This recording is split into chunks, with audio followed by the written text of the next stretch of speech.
Hey, we're live. Yay. Hey. Oh, I know what I wanted to get done before. Hang on. Oh, good. CNN has wonderful automatic video. Oh, was there a CNN link? There is a CNN link. Yeah. Why is not playing any video? The moment I rolled down, the video started playing. Oh, maybe I just didn't scroll down far enough yet. What did you do? I made more work for myself. I just closed my browser full of tabs Okay. Oh, of all the. you know, modern browsers will save that for you. You didn't need that, Yeah. did you? That's why I use two different browsers. One for the video stuff, and one for me to mess up. That way, there's like a second chance for me. I guess. A second chance? don't know. Okay, good. Good for you. Damn it! I have to open all these again. I'm going to turn that on, Jason. I'm going to be a man and enable the ability to preserve my open tabs. I don't see what the problem is. I have at least 100 tabs open. Oh, that's the problem. Every time I see your Firefox browser struggle to open. The browser opens just fine. It's your computer that drags. So I found us a new sound effect for the soundboard. That's what I was just trying to get set up. Oh, cool. Ooh. I like it. I don't know if or when it will come in handy, but now we have it. I figure it's October. We're gonna have to have some Theme. Halloween music. Yeah, man. Sounds good. Yay, it's done copying. I can erase this file now. All right, so if everyone's ready, we can get the show rolling. John, I don't know if you were if we had this last time you were on or not, but we can actually totally play the intro music and whatnot in line. I forget if we did that last time. In other words, we got some fancy shit going. Totally fancy. All right, Okay. so anyway, I'm going to get this show rolling. Everybody ready? Always ready. Always really to Joe's learning.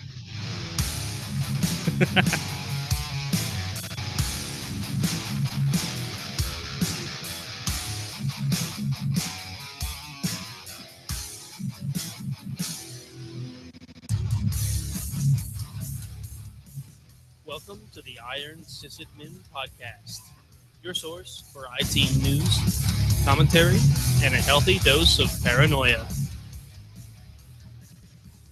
Hey everyone, welcome to episode 25 of the Iron Sysadmin Podcast. As usual, I'm your host, Nate, and joining me, I've got a whole host of co-hosts for the evening. We got Jason, as usual, and our newest edition, Dustin, and our special guest, John. Welcome, everybody. Greetings. Happy Monday. Monday. There's an article about that. No.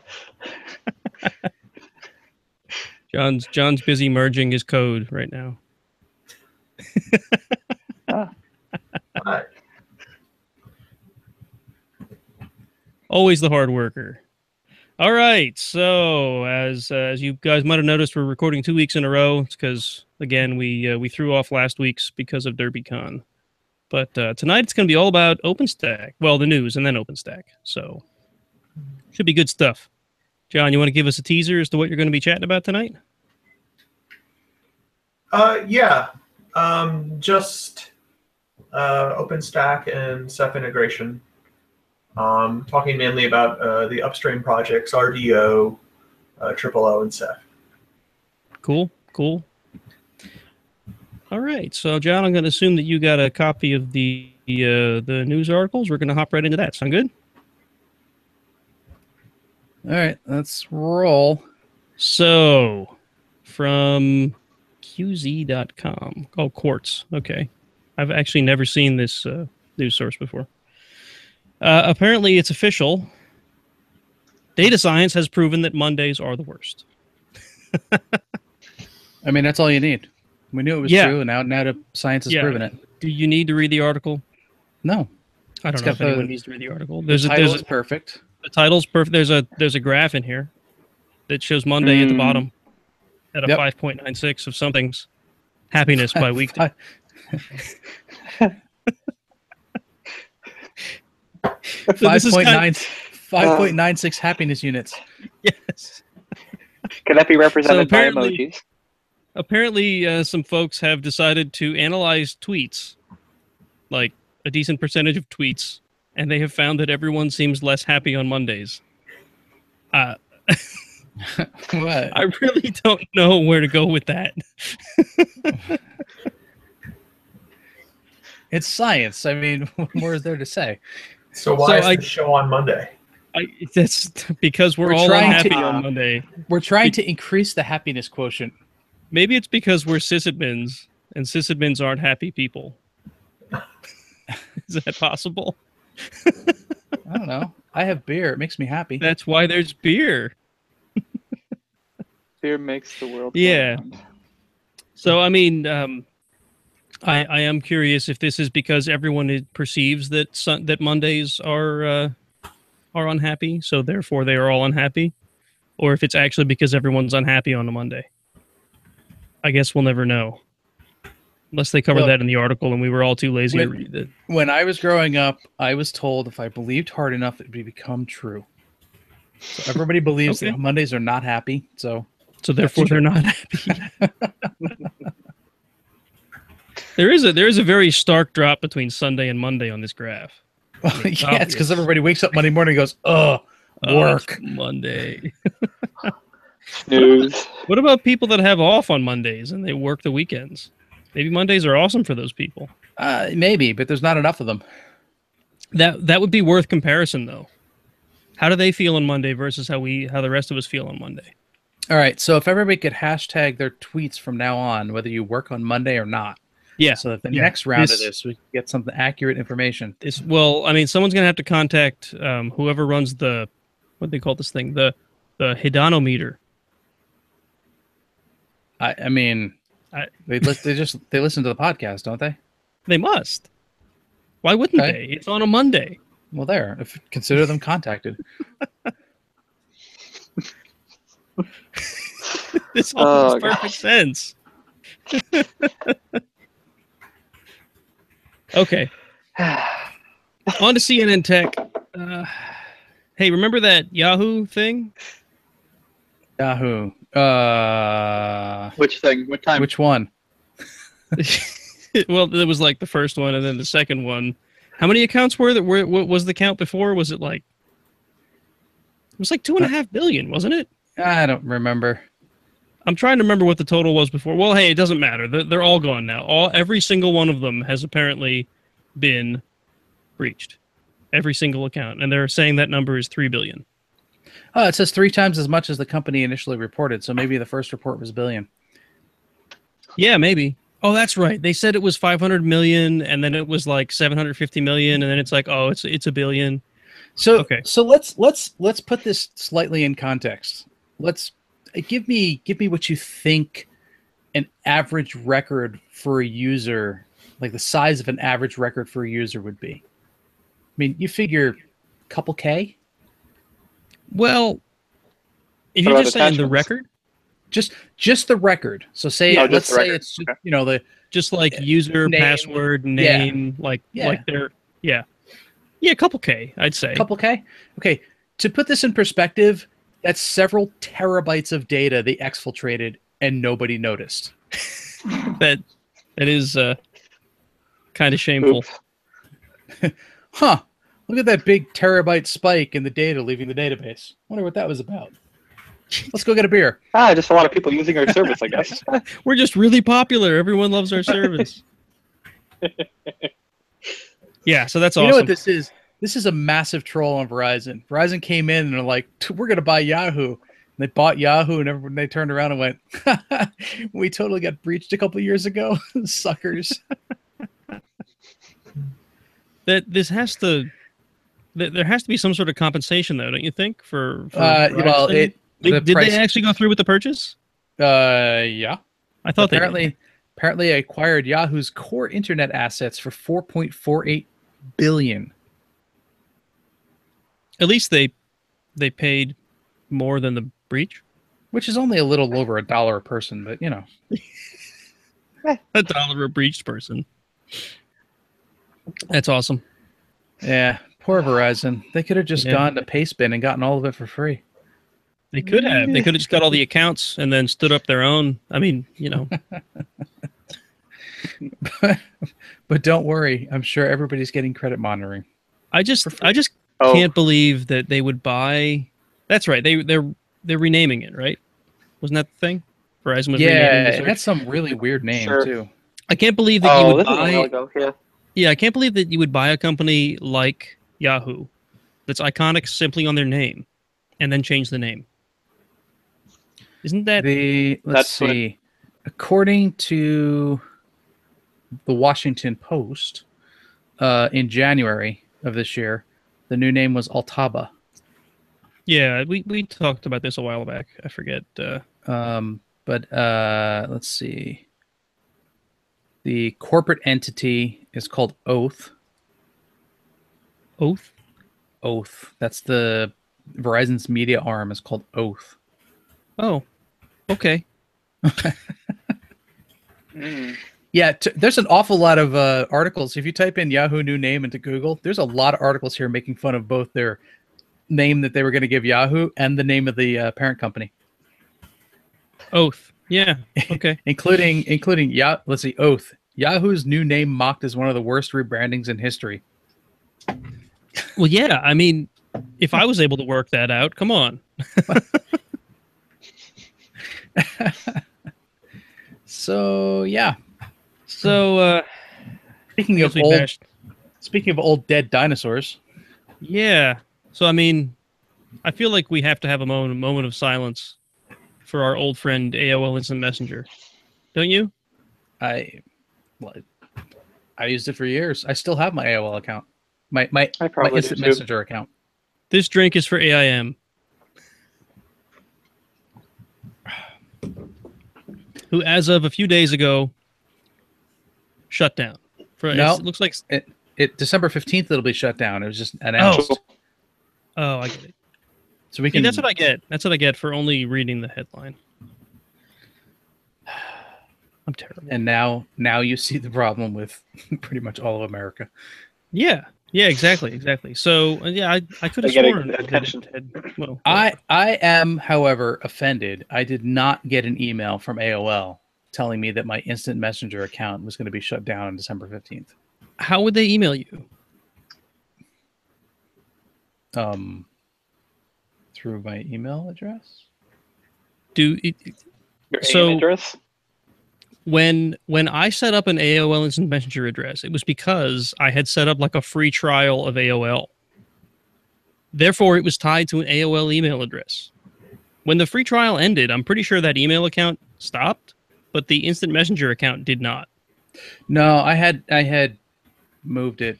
It followed me as I moved from email to email. I used it a lot. I think they also offered free email after a while too. Like after they admitted to failure and just kind of said, "Well, we can't sell AOL Yeah. with broadband service. We We'll can't just give sell- away email accounts." We It's can't sell okay. a gated internet community anymore. It's okay. The @aim.com address is going to continue to exist. Oh, I'm so glad that that's going to happen. I didn't know that existed in the first place. I think that's an awesome domain, and I think it's wasted on AOL. Yeah. So I'm curious. Did they mention in the article at all as to what's happening to good old ICQ? No. Oh, they own ICQ, don't they? Yeah, they bought ICQ like a long time ago. Yeah, it doesn't. It says the only thing that's in here in the article, it says that it used to compete with ICQ, Yeah. and Yahoo, and MSN. And AIM never figured out the shift to mobile. Surprise, surprise. Yeah, ICQ's still I mean, around. none of them too. really did. Yeah, I'm pretty sure that ICQ is still owned by AOL. Let's find out. Well, their website is very much updated. There's a Mac client for ICQ now. Wow. And it does video. Oh, good. Wow. Wow. Also, ICQ.com is. I'm a little concerned. If you scroll all the way down to the bottom and look under About and tell me what you see that is concerning. So I just happened to look at the host record for ICQ.com, and it appears to be in Russia. Uh-huh. Yeah, it looks like some Russian group bought it, apparently, at some point. Ow. Boruski. Mail.ru. Yep. Or Yegerman. I'm sort of afraid to click on anything else. Yeah, I'm thinking I'm not going to log into ICQ anymore. It was the voting records, voting manipulation. Not voting records. Oh, they got to us through our ICQ accounts. That's I it. See. There you go. The federal government uses ICQ. Wow. Okay, Boy, the so segues tonight. The we've segues tracked tonight are down- working out great. We've tracked down the new owner of ICQ, So, and this segues so perfectly into which our next leads story. into Kaspersky. who wouldn't trust an antivirus called Kaspersky? You know, Would you trust McAfee or Kaspersky? the fun part is that I don't know, Kaspersky, man. like, for years has been so much better than McAfee and pretty much anything else. Oh, yeah. It's sort of sad to see it being pulled from shelves. Do you think Best Buy is still selling it? No, I they've think that's what removed it. that's No, what they're they saying have in, to. in this particular article. You should go read the articles, Dustin. I read the headline, Nate. I followed you.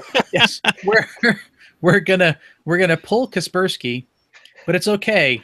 We'll be happy to replace Kaspersky for you with an even bigger virus. I mean, with McAfee.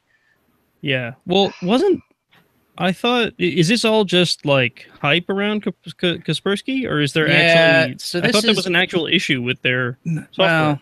Well. As most of these things go, so there's been, because they're a Russian company and they're popular, they have been under suspicion for a while now because of the Russian connection. And then with all of the voter fraud and everything else, the alleged voter fraud and all that other stuff, that didn't help.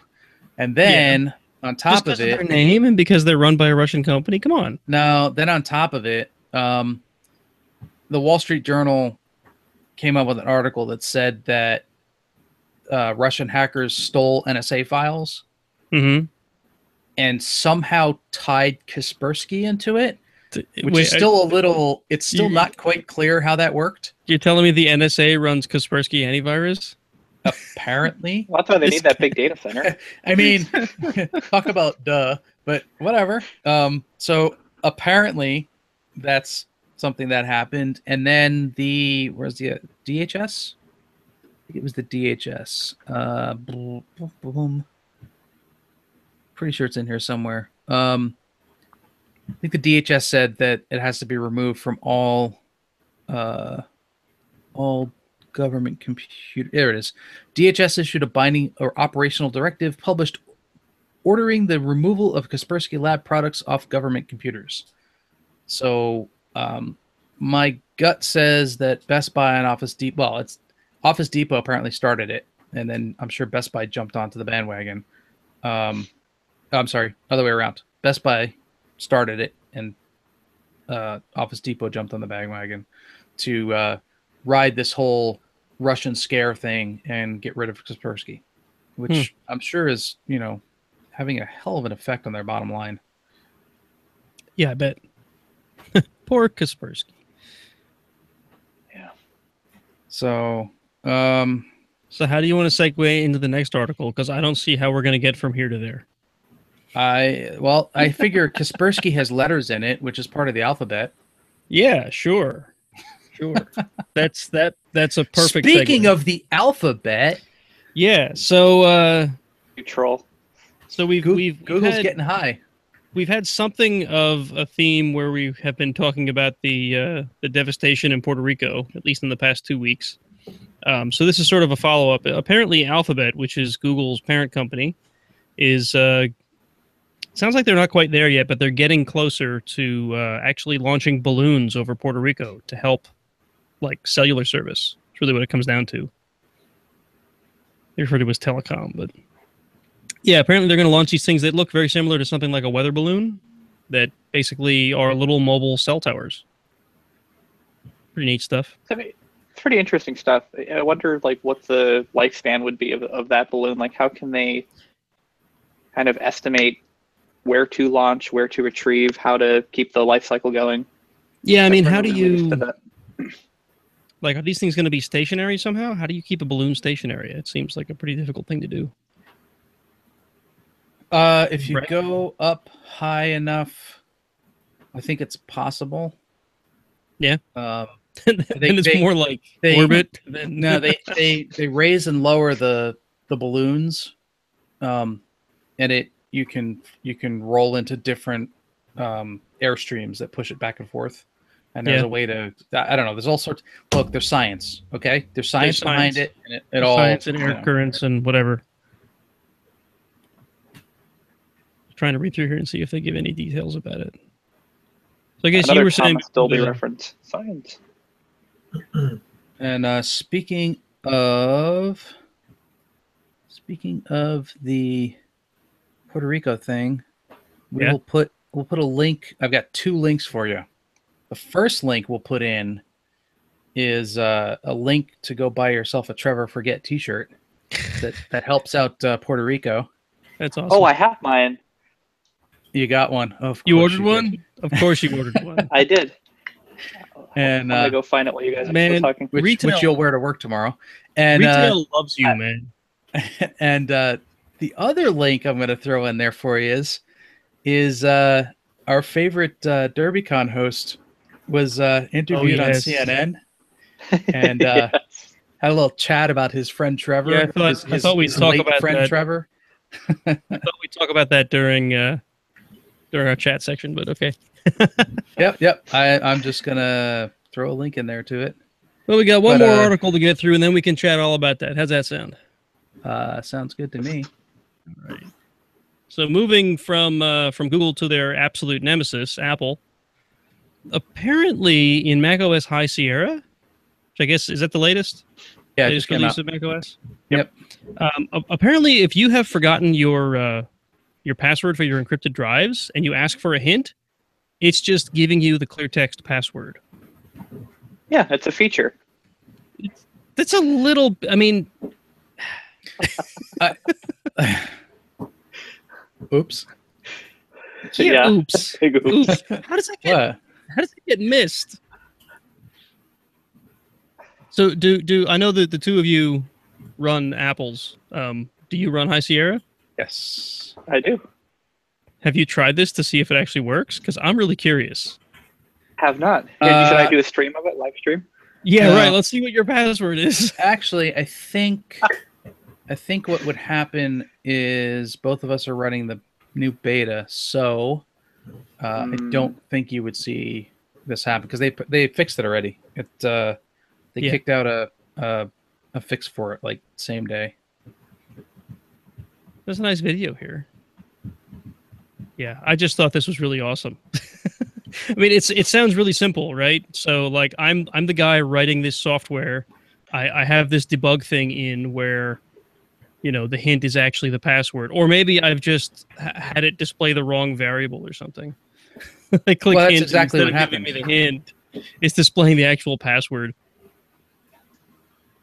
John, stuff like that never happens, right? It never happens. Never. Never. Well, you guys remember the Luke's dealio, right? Back in November of last year? Which one? LUKS? Holding Yeah. enter 70 times, or pressing enter 70 times? Oh, that was so overrated.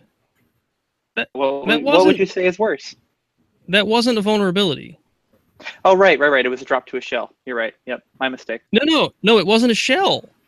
It was, well, yeah, It was- okay. well, It dropped to a very limited shell that didn't give you anything like, say, Right, the data access to was the still encrypted protected. volume. Yes, you're right. Danger! We're going into religious territory here. Listen, I have my knife today. I will. not get your knife out of your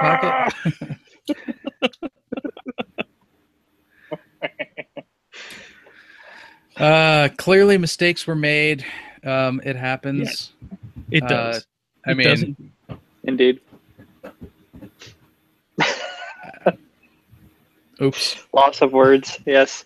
Yeah, oops is about the only thing I can really come up with. I mean, it really happens.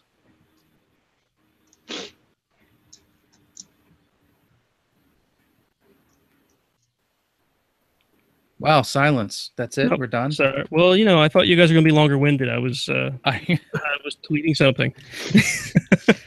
John's awful quiet. tweeting Important. something. Important I am. stuff. Yeah, he was Sorry. tweeting about those horrible Apple fanboys he's talking to that are Totally defending important Apple stuff. left and right. Hey, No. I wasn't a fanboy a year ago. So Yeah, but you are now, so shush. I guess it's I came from the deeps it's of Microsoft. I guess it's safe to say we're done with the news, huh?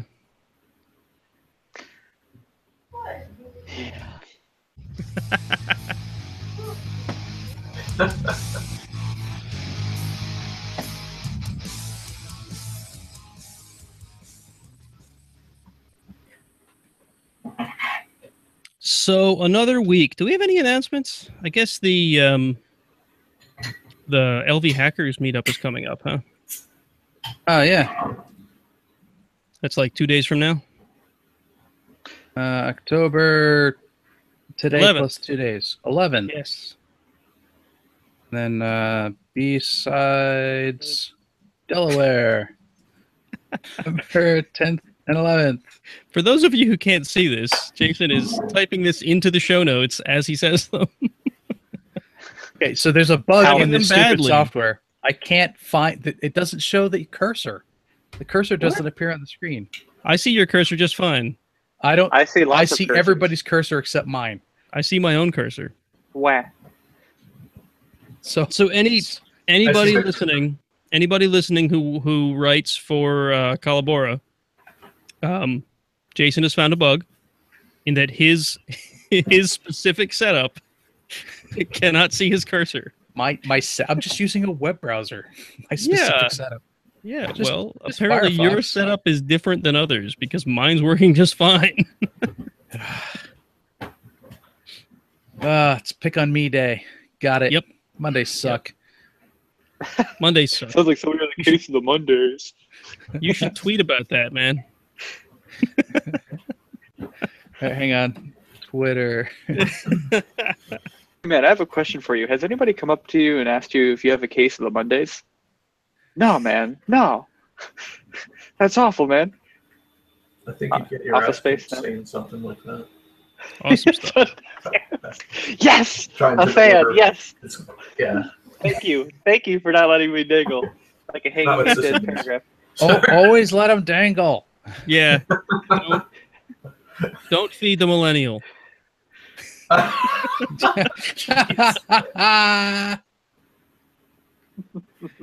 Oh boy. Ageism. I'm offended. Yep. Every night we think about firing you, so That's okay. feel happy that you haven't been yet. It'll the happen. night- It's the only Monday- The Monday night that you don't receive the link is when you'll realize. Boom, boom, boom, boom, brr. Hey guys, I'm ready for the podcast. Where's the link? We regret to inform you, but you have been removed. We'll just let you know that your desk has Awkward. been moved to the basement. I want Give my us red back- stapler back, please. give us back your stapler. I want my stapler. I'm gonna burn this place down. Yeah. So as Jason was alluding to earlier, hey, he's got the red stapler. I am so jealous. I've always wanted one. I forgot. Stapler? Jason bought this for me for Christmas. I still have it. Really? That's I awesome. forgot you That's had the awesome. red stapler. Do you know that Swingline didn't make those until Office Space made it popular and people were looking for them? They didn't actually I make heard. a red Swingline stapler. That's awesome. Yeah, they came through I'm not like jealous. ThinkGeek and other specialty places like that. Now he's showing off the stapler. See my Can you staple some paper with it? I want to make sure it Gonna hold works. this all night. My stapler. He's still don't get a paycheck, but you got your stapler. Yeah, right. Wait, you guys are getting Now I'm paychecks? getting too deep into the movie. We just fixed the bug. The He glitch. was actually Fix the fired years glitch. ago. We just Yes. the glitch. We just fixed the glitch. Fix the Now he glitch. doesn't get a paycheck anymore. That's why you don't get your paycheck for his fault. Yeah. For Iron Sysadmin. It's better to not deal with conflict Yeah, right. Right. Oops, we told him. or confrontation. That's what it was. We don't like to deal with confrontation. Anyways, So yeah, as Jason was starting to chat about earlier, Dave Kennedy of DerbyCon fame and of Trusted Second, Binary Defense, and God knows how many other startups, was on CNN this past week. And while on CNN talking about Russian meddling in the election or something, he worked in that he was talking to his old friend Trevor over a milkshake on national television. Late friend Trevor. He didn't. He did. Did he say late friend Trevor? Yes, his late friend Trevor, who he was talking to last week over a milkshake. John's lost. He's like, "Who's this Trevor person? Why is this fun?" yes, you guys have to explain Trevor quickly. I will mess it up. Trevor was a cockroach who died at DerbyCon in a milkshake. At Smashburger. It was really a cockroach. Like, Yes. Yes. Yeah, I he got mean, he we got could sucked go up into a it straw. again, but we probably went on for 15 minutes about it in the last episode. Okay. If you would just listen to I the had done my podcast, homework. John. No, it was just yeah. So an attendee at DerbyCon had gone to the Smashburger for lunch or whatever, and he got a milkshake with his lunch. And as he was drinking the milkshake, he found a cockroach in it, a dead cockroach. And of course, you know, I'm sure he wasn't very happy about that. But he went to Twitter to warn everyone that there were cockroaches at the Smashburger, which then turned into let's not eat at the Smashburger. And Smashburger closed the store and all that stuff. Well, at the end of the conference, the board hackers that were waiting for their trips home the next day turned it into a memorial for the dead cockroach in front of the Smashburger because it's right across the street from the conference center or the hotel the conference is in. And then it became a trend on Twitter, and it became T-shirts, and they raised like $3,000 for Puerto Rico in Trevor's name. Like you So do. yeah, like you do. Yeah. So now you're at least mostly up to speed on what the hell Trevor is. Thank you. Yeah. Now buy a t-shirt. Yeah. No, go buy a T-shirt. It benefits Puerto Rico. So funny enough, we're talking about Kaspersky before, and there's a big thread on Twitter that just popped up on my stream about how the whole Kaspersky thing is blown out of proportion. Listen, stop looking at Twitter. It's relevant to the podcast. Come on. You're probably right. So if this is to be believed, and I don't really see a reason not to, it sounds like Kaspersky is being is running afoul of the same thing that Carbon Black ran afoul of. Do we remember? Okay. Carbon Black. We automatically upload unknown signatures or unknown stuff to the cloud so that we can verify what it is. Therefore, if you're running that on your computer and you happen to be the NSA, and let's be real, why would the NSA have to run a virus scanner? But it may grab something on your computer and send it to a server. And Kaspersky being a Russian company and all, that's probably a Russian server. Just saying. Nostrovia. No. It's just a crafty name. It's not. They're not really Russian at all. They're actually from like Finland.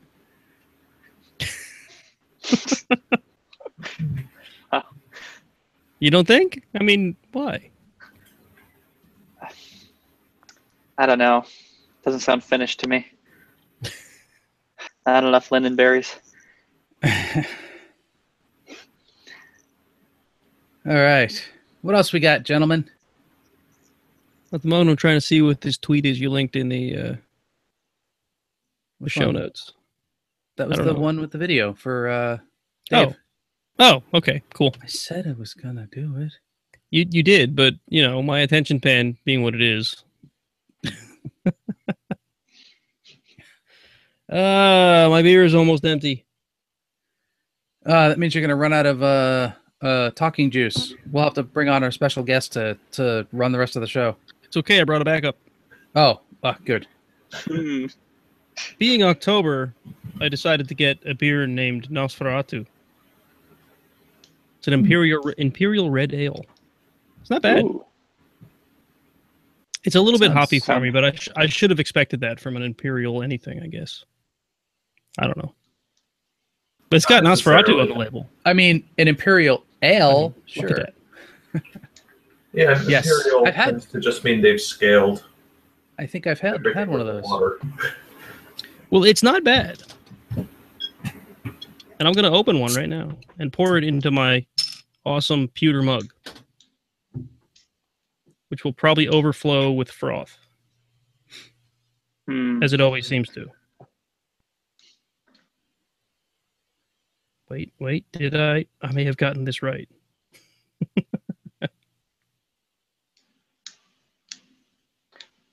Oh, there's a new version of the Woot Stout out. Speaking of beer, Really? label. It didn't overflow this time. I don't know if it's a version change, but at least a label change. Did you say there's a new Woot Stout? See, So is this going to become a tradition? Every episode you show a different bottle of Woot Stout like you did last week? Wow. I thought this was only like because last time I was on it could be. Woot Stout. Yeah. Well, I mean, yeah, you did, and then Aha. last week Dustin had a bottle of Woot Stout there that he was showing off. That's probably Wow. now he's got two. Oh, okay, yeah. the old- That looks like the one I got for Jason.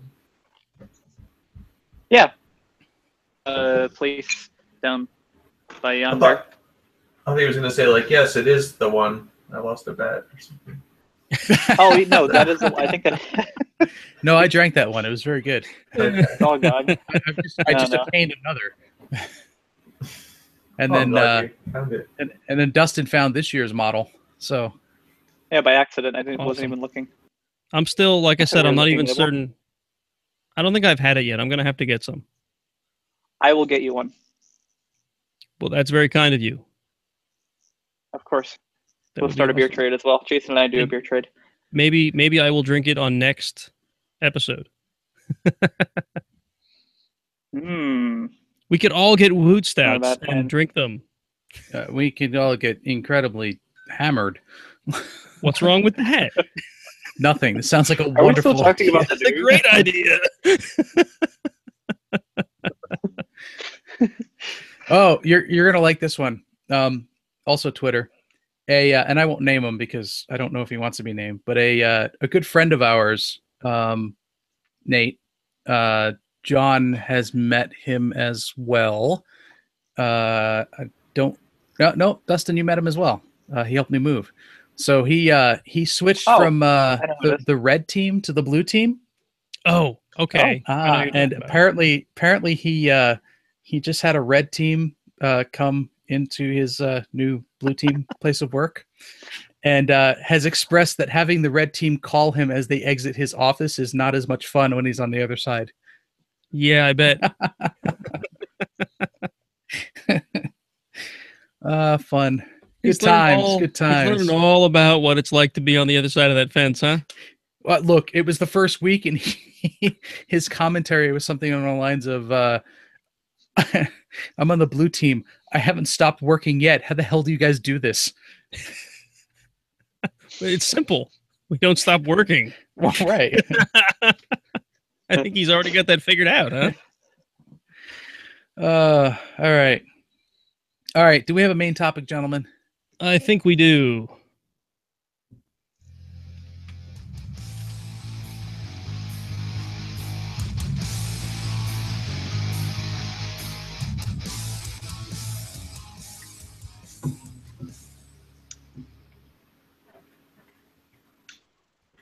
All right. So, John, you've got more OpenStack awesome to share with us, right? Yeah, that's the plan. That's I the don't plan. have a. I was just going to sort of just mention some of the things I've been up to and just give a quick overview of the background, and then we'll just see where it goes. It's not, I just have a few bullets. Yeah, sure, cool. Yeah, all right, cool. I'm sure as many sysadmins are, I'm interested in OpenStack. I mean, you all should be too. Everyone should be. Everyone should OpenStack. Right, John? Yeah, it's tons of fun.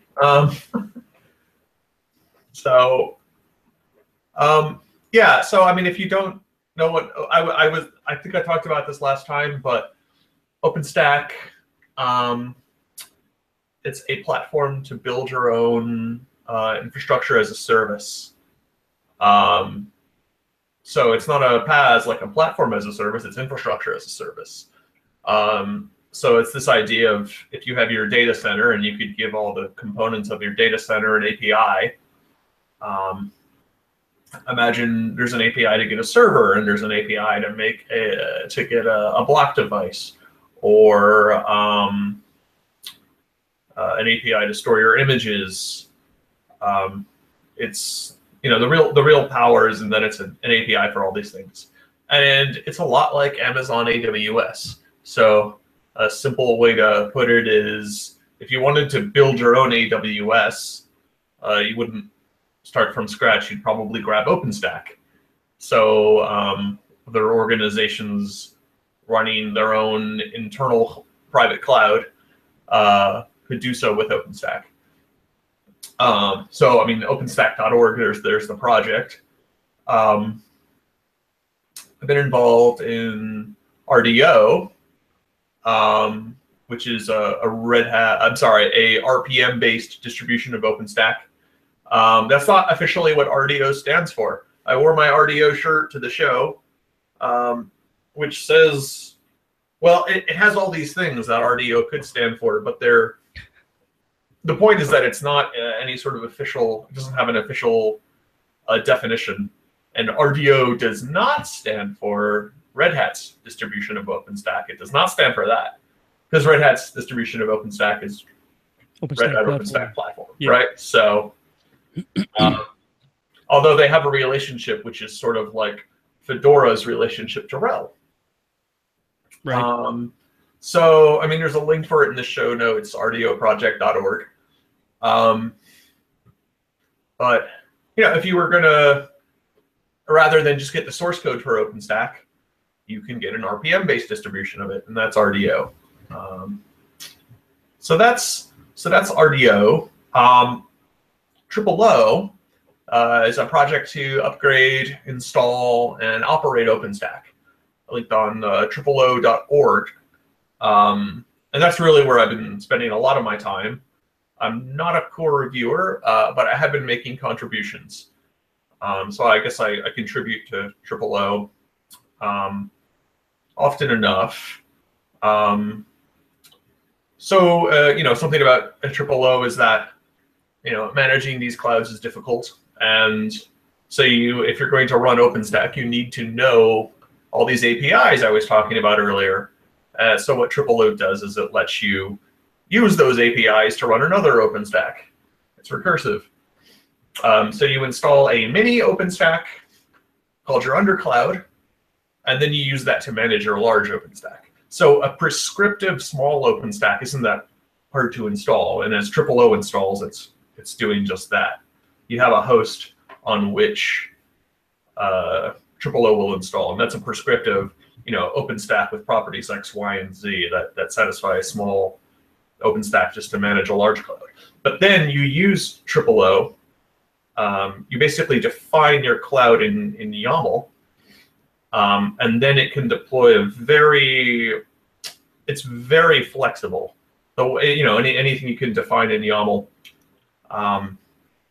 to specify that I want a cloud with this many compute nodes or these types of storage nodes and these network nodes,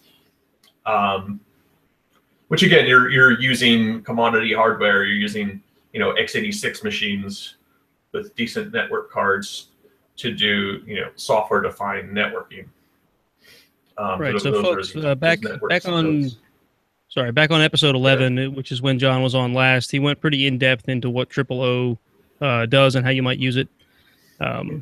So there's a lot of information there as well if you want to go a little deeper on what Triple O does. So continue. Okay, cool. Yeah. So yeah, it's a powerful tool.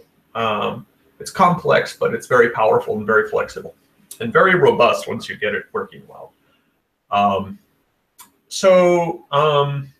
mean, I mainly work on OpenStack and Ceph integration, mainly with deployments by way of Triple O. So Ceph, I have a link to Ceph.com in the show notes. It's a storage platform. Again, it lets you use commodity hardware to build a robust storage platform. It uses a distributed object system, and that is self-healing, so that you can take nodes down, you can upgrade the entire Ceph cluster, and have no downtime. It's pretty interesting the way it works. Using something called the crush algorithm, but I don't want to get too into detail on the Ceph itself. But what was the algorithm called? Crush. Crush. CRUSH. Crush. Like the song by Megadeth. Yeah. Well, imagine all these servers, and they have your objects of data, and that there are multiple copies, and that you are a client of this thing, and Ceph has had a driver in the Linux kernel for a long time, and that you ask something called a monitor node for the crush map. And then using the crush map, you use an algorithm to compute where you should get that object. So there on some, if you're used to running like some storage area networks, there's sometimes what's referred to as a controller or a head node, and then that's the middleman to get to your data. Crush just tells you how to get to your data, and you get it directly from one of the storage clusters. So I'm curious, and I don't know if you'll have the answer to this or not, but we're using Red Hat Storage, which is based on Gluster. I'm sure you're aware of that. Red Hat Gluster Storage specifically. I know they've rebranded it since they've roped Ceph into the Red Hat Storage namespace. Anyway, I've noticed that nodes that are using storage from Gluster use a significantly larger amount of memory than they would if they weren't. I'm curious. So for the same basic reason, right? They have this You're map. talking about clients, not Gluster servers. Okay. Yes, clients. Sorry. So like I've got a web server, for example, that's running as a Gluster client. It's got its storage mapped on Gluster. It seems to be using more memory than it would be if it wasn't. And I assume that this is because of that storage map. Because Gluster does something similar. Very well, yeah. I mean, Gluster and Ceph though are totally different. They're both yes. The concept of a map to where the file lives, though, I know is similar, right? Where you're calling this, this crush map. I don't know what they call it in Gluster, but what I was getting at was I'm curious if Ceph is more efficient at this, and this larger memory footprint may not be the same case if I'm using Ceph. Gosh, I don't know. Okay. I don't know. Usually when I think about the performance aspect of Ceph, I'm thinking about how well the Ceph cluster itself performs and trying to empirically measure its data. But, the crush map is not going to be terribly large, and it's it's kind of a lookup, right? Imagine like a hash table. You look something up. Yeah, I mean, the way I understand Gluster is it's a similar deal, but I could be wrong. So I don't know. I don't know enough about what the Gluster client is putting in memory, but I can say that it does appear to have an effect on the amount of memory on my nodes, or on my clients, that is. So, I see. Anyway, okay. Oh, okay. Yeah, I mean, in this case, the virtual machine, the client of this Ceph node in the OpenStack integration case, right, is going to be your often your compute node and your controller node in your OpenStack cluster. So could those machines are going to have tons of memory because they're hypervisors. Could you use Ceph in a scenario like I described, where it's actually just a plain old client that's like a web server or something? I mean, I suppose you could. So the question is, would you? Yeah, I mean, it's got integration in the Linux kernel itself, so you Yeah. certainly could, right? And you could choose how you wanted to interact with it. I mean, that's the other thing about it, is that it has basically an S3 API. If you just want to write objects to it, as if you were using S3, or can present a block device. It can also present the Ceph file system. So depending on how you want to interact with your data, it has all three of those, but they get translated into objects underneath. Right. But so most of what I've done, or what I've been spending my time thinking about working on, is mainly changing how Triple-O deploys Ceph. So the idea being that Triple-O will stand up OpenStack, but it'll also stand up a Ceph cluster for you. So if I go to this one tool and I'm like, and you know, another thing about Triple-O is that you can just give it racks of servers, and once Pixie is working and it has a network connection, it will boot those servers up and install an OS on them and configure them as part of your OpenStack cloud. So you can have storage nodes as well, and it will install Ceph on them and configure OpenStack to use them. So you could use it to stand up a Ceph cluster along with your OpenStack cluster, or you could add storage nodes to it, to scale the amount of data you can store.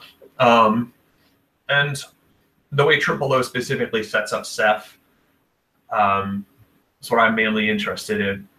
And this big change in the Pike release, so OpenStack has these releases every 6 months, and they go alphabetically. And the last one was Okada, and this one that just came out upstream is Pike. Is that in Pike, Triple-O will deploy Ceph in containers.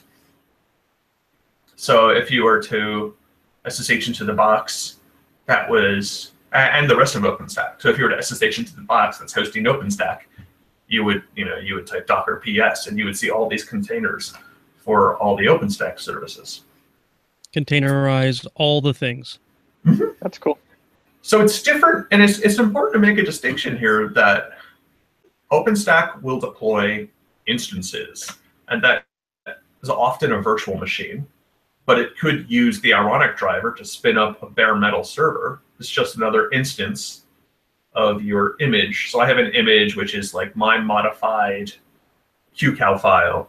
That is going to be my server. I'm a user of the cloud now, and I want you to give me a server. And here's a QCOW image, and I want you to boot it. It can boot it as a virtual machine. It can boot it to bare metal. It can, by other means, it can boot containers, and you can use it to run your containers if you so chose. But I'm not talking about the containers that the cloud users use. I'm talking about, I just described to you this whole service and storage service called OpenStack and Ceph.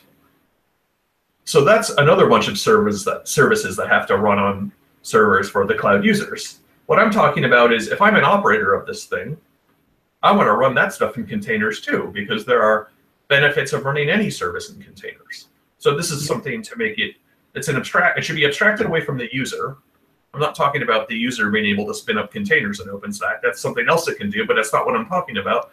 I'm talking about, I'm an OpenStack operator, and now the OpenStack cloud I have to run, well, now I can run a containerized version of it. Yeah, so we just went through, we spoke a bit before DerbyCon about the Derby project, which is this year we made services that ran sort of distributed across a couple of derbies to take DerbyCon, and same concept at a much smaller level. We basically containerized all the services so that we could easily deploy and easily release code to other contestants, right? So yeah, basically what I'm trying to say is I get exactly what you're talking about. You have complicated services to deploy, And a good way to do that is to predefine them as Docker containers and then just deploy those containers. In this case, those containers are Ceph, but they could be, you know, a microservice that's controlling the OLED on my Derby. Right. So, same concept. Yeah. It's pretty interesting. I mean, even at if you look at like the SDN as well, like a software-defined network, you can also containerize that if you have the ability to deal with those arbitrary routes. We dabbled a little bit with that in the past, and it was actually pretty interesting to play with. Cool. Yeah, and I mean, well, depending on where the containers go, and people become accustomed to, you know, not shipping RPMs as much, but shipping containers. Yeah, well, people are going to have to get used to that, I think. Services. It'll be a while, right? But it's just an idea to start thinking about. And then, you know, wouldn't it be cool if you could install something like Project Atomic, right? Which is basically a host to just your basic OS can just install containers, and then you have this roll forward, roll back advantage of the containers and then the container host itself. You know, it's just let's hook in and make these abstractions. What can that do for us? Yeah, so I mean, RPM is great, and in its day, it was this awesome thing where it's like, wow, I can install my package anywhere because it's binary and yada, yada, yada. I really think that the next evolution of that is containers. I mean, it's pretty good. I spent a lot of time building RPMs, and now I'm finding that I'm spending a lot of time building containers. And containers ends up being nicer because the in the end it's done once, and I don't have to worry about, you know, somebody installing an RPM and screwing it up. You know, RPMs are supposed to solve that, but it doesn't always. With a container, it's contained. It's once and done. Yeah, and Atomic is brilliant. I mean, I love playing with Atomic. The cool thing about the containers, or the approach of containers, is, so if I've got an RPM and I'm now updating a service, right? I update the RPM and I hope everything works well. I probably test it in dev and stage and all those things. But if things don't go well, the path to reverse that isn't quite as clear-cut as it is with a container. With a container, so RPMs improved the problem over installing from source. Absolutely. Install the RPM. Absolutely. Absolutely. That's what I'm getting at. But incrementally with better. Containers, it's even better, which is what you were getting to before I interrupted you. Yeah, right. So with a container, as long as you haven't demolished your old container before creating the new one, you can just simply turn off the new one if it doesn't work right and start the old one back up again, and off you go. It's almost like a VM. If you could imagine that every time you updated your software, you created a brand new VM and created a clone of your old VM, updated it, and then if it didn't work properly, you rolled back to your old VM, which I know is a procedure you could do, but it's a lot more resource intensive, a lot more disk space intensive, or whatever. Container is this very nice little package that you can just blow away if it doesn't work right and roll back to the old one. And you can have pretty powerful. Different versions of PHP on the same physical host. Yes, that's handy. I mean, you can do that. You can do that otherwise, but this way lies madness. Yeah, I think Nate and I have been down that road in the past life. So yeah, I still go down that road, and I cannot wait until the day. I mean, web developers that I work with who listen to this podcast, I'm talking to you. I cannot wait until the day we move to containers, because it's going to solve so many headaches. Anyway, you were talking about OpenStack. Well, I guess be careful. It causes headaches too. Oh, yeah. Every abstraction has trade-offs. Yep. Everything causes headaches. I guess I'm glad though. Like, it makes sense. Like, sometimes you tell people and you're like, I'm going to containerize my storage cluster, and they're like, wait, why containerize that? That's not shiny and whatever. It's more of, hi, I'm an admin. I have to run this thing, and if I can use this abstraction now to run this thing, and it's a complex service. I mean, OpenStack is like 100 daemons, You know, Really? I don't mean that. I don't. Yeah, it's 100 demons. Dustin, It's if you haven't funny. I love tried- saying that because people are like, yeah, I literally mean like a running process on your server listening, not like some. not demons, not demons with evil. pitchforks and horns. Yeah. 666. Yeah, Dustin. If you haven't run OpenStack yet, it really I have is not. a complex mess. I still to this day have not fully gotten an OpenStack system up and running to the point where I could run workloads on it. Because every time I try, I run into this other weird thing that I have to go research for weeks. Yeah, I've heard that. I've heard you mention that. I've heard others mention that. It's quite the feat It's to not. take on. Yeah, it's not just a simple like I'm gonna install this software and start it up and it's ready to go. And oh, if I didn't get it right, I can tweak it later. It seems like there's a lot of thought has to go into before you start. And John, maybe you can either attest to this or tell me I'm wrong, but No, it it's seems true. like if you don't have all your ducks in a row when you start the process, you're going to run into headaches, and it takes a bit of thought and work to really get you there. And I don't know if the Triple O project or anything else that you or your team are working on, John, would address that in the future. But Oh, we are. I mean, well, I think I know it the thing has- is that Triple O makes it easier to install OpenStack. yeah, it has come a long, Try doing it long. without that tool. It has come a long, long way since the first time I tried to install, which was before I knew about Triple O. Maybe even before Triple O existed. I don't know, but it was using that. PackStack? What was it called? PackStack. PackStack. Well, PackStack was easy, but it doesn't build a scaling cloud. It won't deploy a highly available Yeah. OpenStack. Yeah. So at any rate, but yeah. What was the? Go ahead.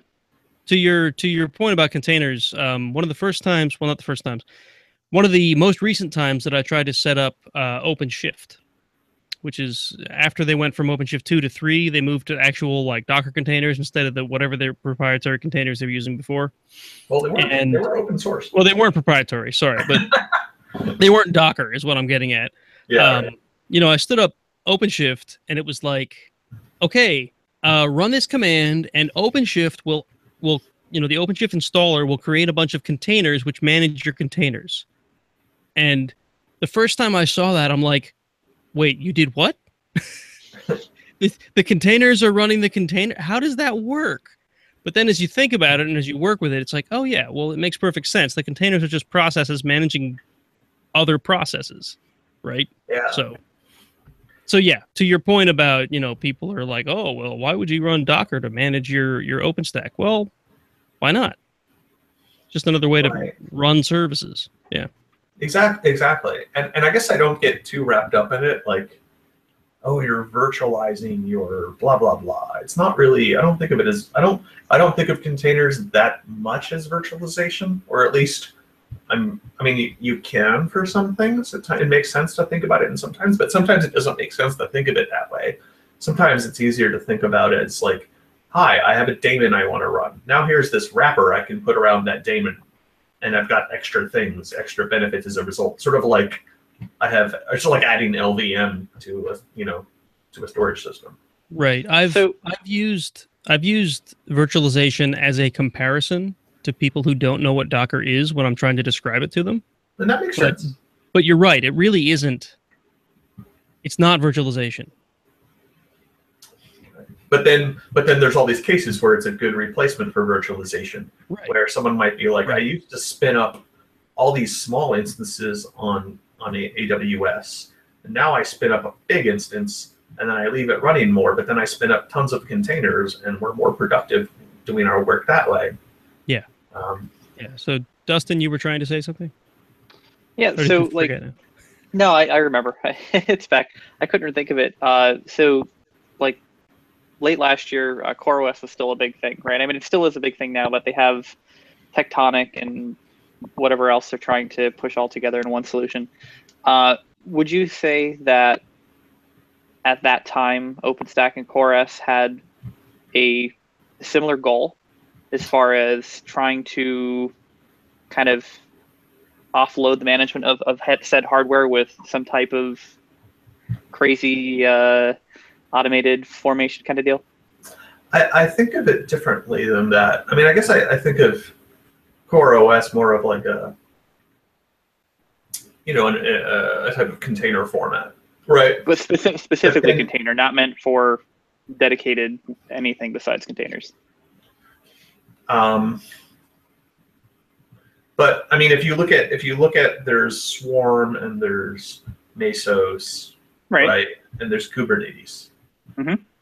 and all of these things will orchestrate your containers for you. Right. Where OpenStack's a little different in that it's going to manage your hardware and the infrastructure you think of. Like, you're not just managing containers. You're taking your whole data center, you're aggregating it into a cloud, and then you are having an API to abstract your hardware. And then on top of that, you can run containers. And the containers that might be your OpenStack or the services you care about, you could use Kubernetes in addition to that. Because in the case of OpenStack, and I think OpenStack will start using containers to run its own. I'm sorry, obviously I just talked about how it is containerized, but that Kubernetes could then fit into that equation of the container management, right? But it's a different. I see them as deeper, as different things. They're different things. I mean, right. Well, they are, sure. I guess I keep jumping between, like, well, are we talking about the cloud user or the cloud operator? Okay.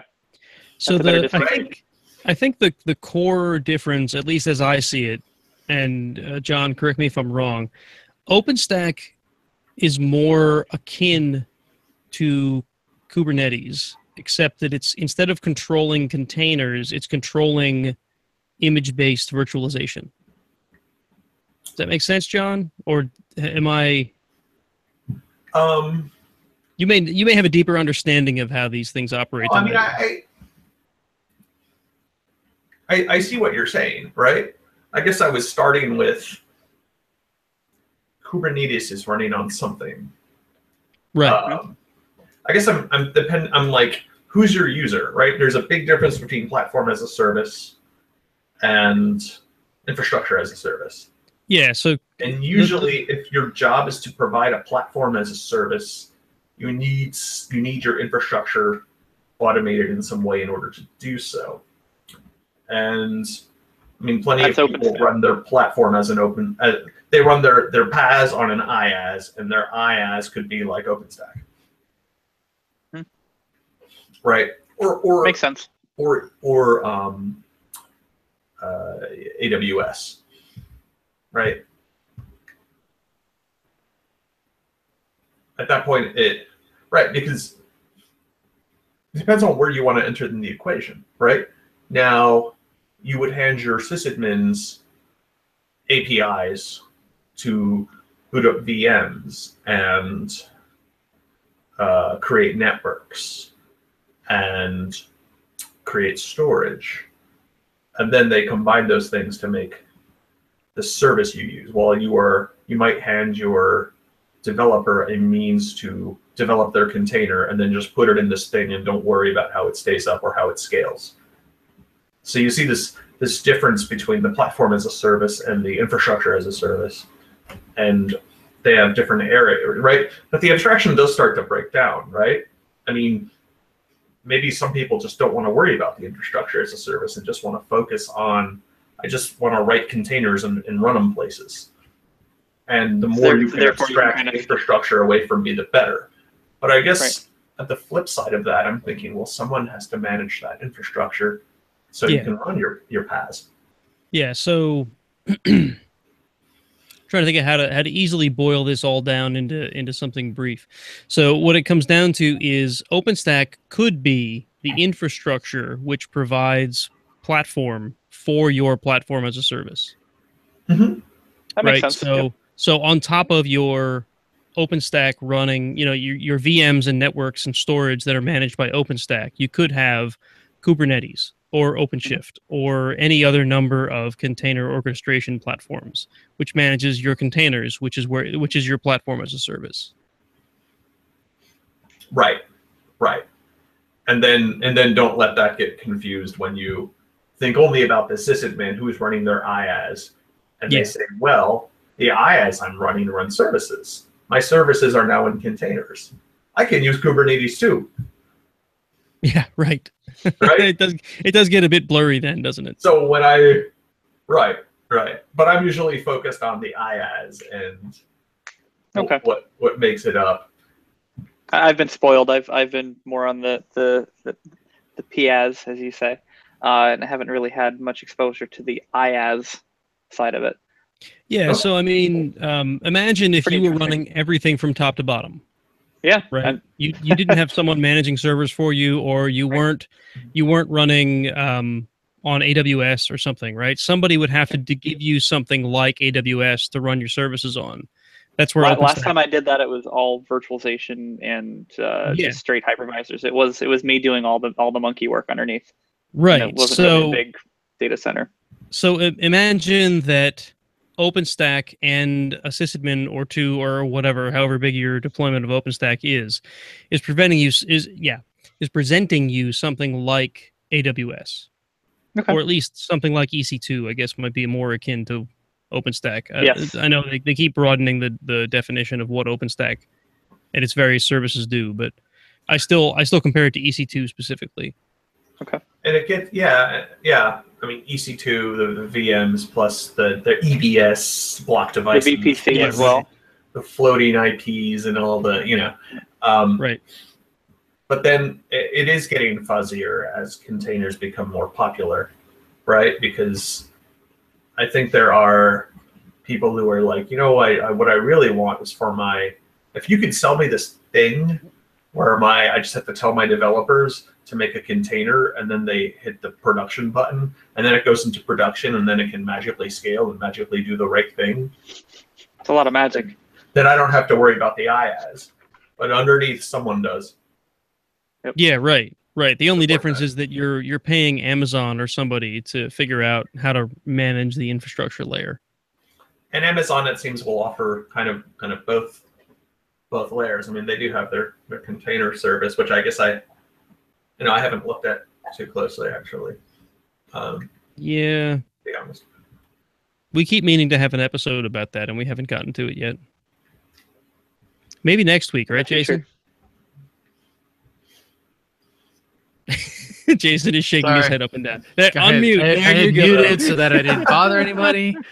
And then I went and talked to you, and you're like, Yeah. oh crap, he's talking to me.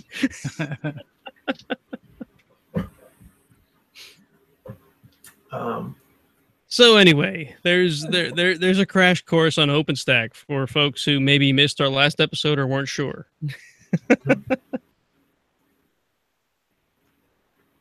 A little bit of Ceph. Yeah, Ceph's cool.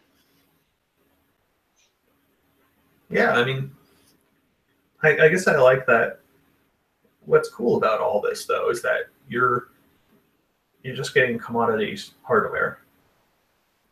With decent enough hardware, but commodity hardware. Nothing without any proprietary software, and then you can just put it all together and build this cloud with a robust storage system, all with open source software. So I think that's pretty cool. Or you could be like Walmart and try to compete with Amazon, because they compete with Amazon at every angle they can. I'm sorry, I just thought it was so reactive when I saw that Walmart was trying to build a cloud on OpenStack. Like, gee, I wonder why. Yeah, I mean, there's a lot of people using OpenStack to run real clouds. Yeah, right. So it's and RDO and Ceph. So like CERN is using Ceph and RDO. They have a huge Ceph cluster. So they're doing all this research with tons of scientific data, and that's what they're using to provide the interface for the compute and to store it all. So it's definitely been scaled and proven. If it's good enough for CERN, I mean, it's good enough for anybody, right? Stamp of approval. Yeah.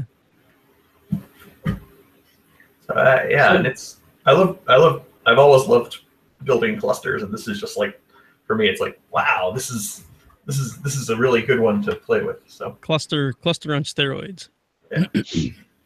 Yeah. So I am very curious about Ceph and its implications as, say, a SAN replacement. Hmm. I don't know how much you know, or how deep you can go into Ceph and how it could. I mean, as you may or may not be aware anymore, John, because you've been out of the place that we've worked for long enough. We're coming up on our summer of SAN Oh, in wow. 2 years. So yeah, already, right? So you may remember that the year that you left, we were considering what to do about our next storage device. Well, we purchased something to replace the XIVs that we had when you left, Yeah. and they're actually already coming up for renewal in 2 years, 2019. So we're finally trying to wrap our heads around what we can do to offset the cost of expensive storage with cheaper storage, and it seems like Gluster is going to play some part. Yeah. Um, It I'm sounds like you're curious. using I'm Cluster. curious what. Yeah, we're already using Gluster for some things. I'm really curious how Ceph fits in the grand scheme of things as compared to Gluster and as compared to like fiber channel storage. Fiber channel or Ethernet too. Don't forget that. Yeah, no. Come on. Yeah, right. I know I'm sick. It's okay. Yeah, I mean, I guess it You are depends sick. on. I have some scar tissue from that. Oh, fiber channel over Ethernet. Yeah, so do I. Don't worry. Yeah. I think a lot of us do. Yeah, I mean, I guess you're gonna have a. I mean, it seems like Gluster could do a lot of what I seem to recall of our old workloads, and then there's going to be those workloads that need, faster throughput. They're going to need a fast block device, Right. and you could build a Ceph cluster that that might address that. Where I'm not talking about Gluster specifically because you're specifically asking about not a NAS but a SAN, right? So a lot of people using SANs can just use a file server like Gluster in its place. And then it's, well, for my applications that need block devices, how fast do I need it to go and how reliable? And can I do this with software-defined storage?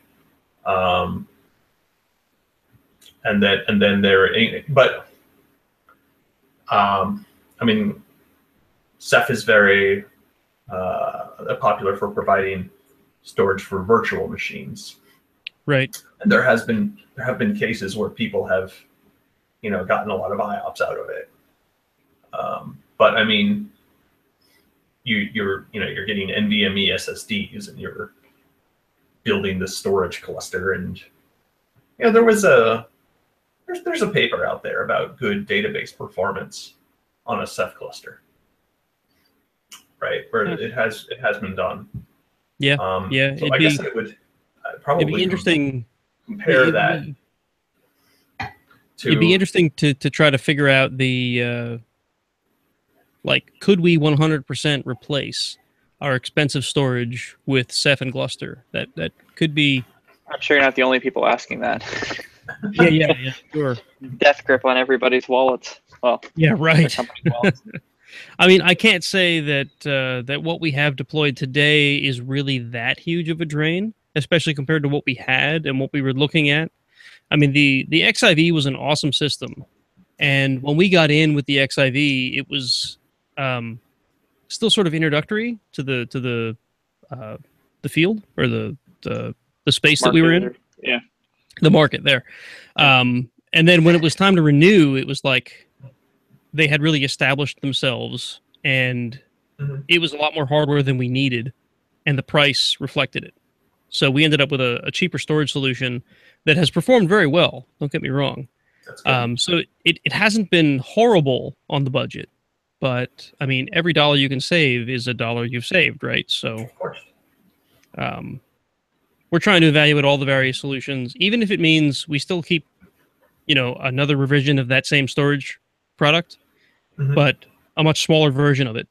Well, I think that's the key, right? Is that it's a Offset. much smaller version of it, and you're moving a lot of your SAN stuff Yeah. to NAS when it's Yeah. appropriate. Yeah, I like remember say- when we were 100% SAN, and when we needed a NAS, we just set up an NFS server that happened to be a VM. Yeah, You know, running And NFS4. using the expensive SAN as its storage. Yeah, it was really kind of like, why are we doing this? So yeah, I mean because we didn't need a ton of it, but we wanted, we had a reliable storage bucket. So yeah, right. So the hope now is that all of that lower performance stuff ends up falling on Gluster. Yeah. But we are concerned that maybe it won't perform well enough for certain things. Yeah. So I mean, you're familiar with the HSM storage on our mail store, right? Oh yeah. It's at least been thought of that maybe HSM goes on Gluster Yeah. because it doesn't need to be fast. I But agree. now that we're running into this memory footprint thing, I mean, imagine those store servers, those Ember store servers that already use a ton of memory, and then have an additional memory burden from Gluster. Is it that high? I guess so. I mean, It seems to be. I can say that. So currently, we're using it mainly for a couple web applications that need shared storage, mhm. and it's to the point where the web VMs that we spec'd for certain applications are running out of memory because they were spec'd close enough to what they needed, and they would operate just fine. That putting Gluster on top of it threw it over. Wow. Yeah. So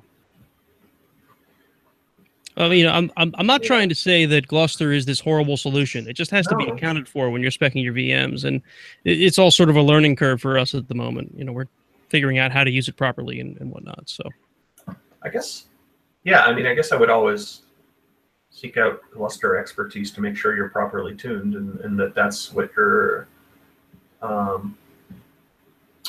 that's expected, right? I would at least look at that, and then if there's going to be that additional memory for the, I mean, obviously you have to spend more memory on those VMs, and the same would be for your store servers. But compare the cost of that additional RAM, right? I mean, with the store server model that Zimbra has, you just make more store servers. You can divide and conquer all you need, which is kind of nice about Zimbra, and therefore you could have make more store servers so you can divide up the memory or yeah, which is really just more memory out of the pot, on our hypervisors. So right, which of course RAM's expensive too. So then but then you're talking a commodity price versus like high dollar there's storage. like proprietary storage cost, right? Yeah, right. Which they can make something that works pretty well. Yeah. Right? Like the XID was pretty reliable, pretty good, but Hey, is that made by that famous 3-letter company? The XID? Yeah. Yes. Ah, okay. Yes, say anything else. yes, indeed. Yeah. I mean, I just And- happened to know about it because Nate and I both ran 2 of them with other people in our team. Yeah, and they for were a few years, and man. If were cool things about the price hadn't jumped, I would still be running them today. Those things were awesome. I would run them again in a heartbeat. So I mean, we just have that common experience, and in the end, it looks like the traditional SAN, while Gluster in the end does not look like a traditional SAN. There's no or Ceph, because there's no fiber channel, right? There's a native kernel block device, but it works on a totally different model, right? But yeah, I mean, if we're talking about, I have these things where I need fast IOPS for my database, and there exist studies out there where people have used Ceph for fast IOPS for database workloads. Interesting. You know, you could check it out. So Yeah, definitely. yeah, I mean the paper's out there. I guess if you Google around for it. So like the Gluster we've deployed has been on arrays of SATA disks, right? And the idea is that you get your performance out of having several spindles instead of fast spindles. So I mean, Ceph uses the same principle for sure. yeah, it sounded like though you were alluding toward solid state disks behind Ceph to get the performance you would need for things like database. Yes. Yeah. Yeah. I mean, right, everyone wants to make their database go super fast, right? So, I mean, it's just the when you use Ceph, you often will have your spindle disks for your main storage, and then you'll journal to SSDs. And then you usually will have, if you have like a regular SATA-based SSD, you'll make 4 or 5 journals maximum. So therefore, you would have 5 spinners to 1 SSD, 4 or 5 spinners to 1 SSD. But with the NVMe SSDs are really fast, you can do like 10 to 1. But then there's like, well, what if I just, instead of using spinners, I use SATA SSDs? And then I just use NVMe SSDs for the journal. Right. And so now then the storage and the journal are fast, or relatively fast. Yeah. Yeah, each one of them is a tier higher, right? Right. You're taking the spinner and trading down the SATA SSD, and then you're taking out the SATA SSD and turning it in for an NVMe SSD. Which those things are amazing. But yeah. Yeah. I haven't had the pleasure.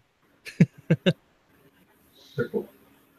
That's cool. Well, yeah, I mean, but the point is that people are doing this, and that you can build a cluster this way, and you can make Ceph perform pretty quickly using this stuff. And the other thing that's cool that's coming out in Ceph in Lumos version is that, I mean, similar to Gluster, Ceph used XFS to store the objects. But there's something new coming out in the Lumos version of Ceph. Each one is named after different cephalopods. Makes sense. Yeah, before Lumos there was Kraken. Kraken! Right? Yeah. I'm sorry, but if I were running Ceph at the time, I would never upgrade. I would just continue running Kraken. So... But the name is awesome, I can't upgrade. Infernalis was before that. These are all different types of squids you can look at. Right. But Kraken was an unstable release, sort of like the Linux kernel had those odd numbered releases that were. Oh, unstable. right. Okay. Yes, Kraken. Anyway, Blue Store is what it's called. It's coming out in Lumos, and it basically removes the XFS layer. So then the objects are getting written right to the block device. So that'll go. Cool. So that adds speed as well, right? So the paper I was describing wasn't using Lumos; it wasn't using Blue Store. So I imagine that could go even faster. So nice. I mean, you could compare it, right, and see if that's, something you want to consider. Trying to describe this to our database administrator would probably make his head explode. I will give you a block device, and it will be fast. Yes, I'll give you fast storage. You don't worry about anything else. Just fast storage here. Yeah, though. I mean, you could shop around. You know what it's like out there. So. Yeah. Right. All right. So you were going through your bullet points before we sidetracked you. Oh, no, that's kind of the point. I just had a few bullets to get sidetracked to get into a conversation. Yeah. Right. I mean, that's what makes a good show, right? Yeah. The only other thing. I mean, I basically had just that there's some RDO events coming up, right? So if you go to rdoproject.org/events, there's events going on all over the place for RDO. So, if anyone's interested. So I just wanted to rebroadcast that. Yeah. I mean, I found that events like that are a great place to not just meet other people, but to get exposed to software you might not be otherwise exposed to. So Yeah. that's why I hit DerbyCon. That's why I hit Summit when I can. It's Exposure is a good thing. yeah, it's a great way to learn about the up and coming things. I feel like I didn't get to Summit this year, and I feel like I've missed out because of it. So I'm definitely going to try to get back to it next time it's in Boston. Cool. Yeah, they had one up in New York not too long ago too, up in the city. I wanted to go, What was but it? Oh, okay. Summit, another Summit. Yep. Or they have these. Like a Yeah, there's lots of tech conferences. I mean, if you're talking, More- yeah, I mean, Red Hat has their. If you're talking about Red Hat, I'm not sure, but they're Yeah, Red Hat they have Summit these, is what I was referring to specifically, but I don't know about it. summits. What were you? Was it OpenStack days or something like that? Oh Or- no, I was referring to a Red Hat Summit as well. That's Oh, it. okay, Summit. cool. Yeah, Yeah, they have these like mini summits in particular spots. Hmm. All Yep, over. not the full one. Yeah. Yeah, exactly. Yeah, well, I mean, anyone who hasn't been to an official Red Hat Summit, you should go sometime. It's a pretty cool experience. I'd love to go. It'd be cool. Yeah, well, I think next year should be. I mean, if they follow the trend they have been, I think next year's will be in California, and then the one after that should be back in Boston. Cool. So Yeah, they've been bouncing back and forth like that. So yeah, it seems like they've been just alternating back and forth. So in 2 years, I'm going to hope to try to get back to Summit. So Dustin, if you want to go to Summit in 2 years, maybe I can ride. If I can justify it, I will absolutely go. Man, it's a good conference. It really is. Not just because they treat you like kings. It seems all their attendees. I mean, the amount that they feed you. We got free beer. Come on, free beer. It's awesome. Free beer is nice. Yeah. No, it was a good conference. I've been there twice. Once with John, and once with a coworker, and it's been good both times. Good stuff. cool. Cool. Very nice. Yeah. So All right. Well, I guess if that's all you had, Is that it? then we can call it. We can call it a night. So, as usual, folks, if you want to find us on the web, go to ironsysadmin.com. I swear that one of these days I'm actually going to send up a website there, not just a redirect to my personal site. That's all it is at the moment, John. It'll you are get the Iron you Sysadmin. to- it'll get you to my site, which has all of our current episodes on it. So yeah. If you feel like you want to give us money, patreon.com/ironsysadmin. We don't run Patreon. So you can anyone who's been donating to us, it's been awesome. If you want to donate to us, or I mean, even if you can't, whatever. We don't do this to expect money from you guys, but anything you can give us will help improve the show, and that's good stuff. You can find us on YouTube, Iron Sysadmin, also on Facebook, on Twitter. Just find Iron Sysadmin. I picked the name because it seems like no one was using it. It's a good name. It's catchy. Yeah, good name. Apple Memorable. Podcasts, Stitcher, all the usual places you find podcasts. All right, so you can find me on Twitter at Gangriff. Dustin, where can we find you? You can find me on Twitter as well, Agent66. All right, and John, you want to share your Twitter handle? Oh, sure. Fulton J. All right, awesome. Thanks for having me. I appreciate it. Yeah, not a problem. As enlightening as usual. All right, so all the links we talked about today will be in the show notes as soon as I publish the episode. And anyone who's been watching us on YouTube, it looks like we had at least one viewer tonight. Thanks for watching, and we look forward to having anybody come by and watch us live and chat with us while we're recording the show. All right, so for that, I think we'll call it a night. Thanks for listening, everybody. Thanks. Bye-bye.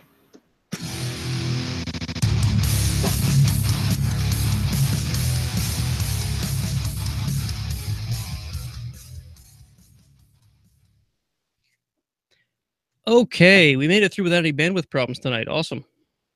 Indeed. That was nice. No 10:30 surprise. 10:30 or Yeah, 9:30? I was like 10:30 last time. Hmm. All right, so if our YouTube viewers still there, thanks for listening, buddy. And we will chat, see if they can turn into some future topics for episodes.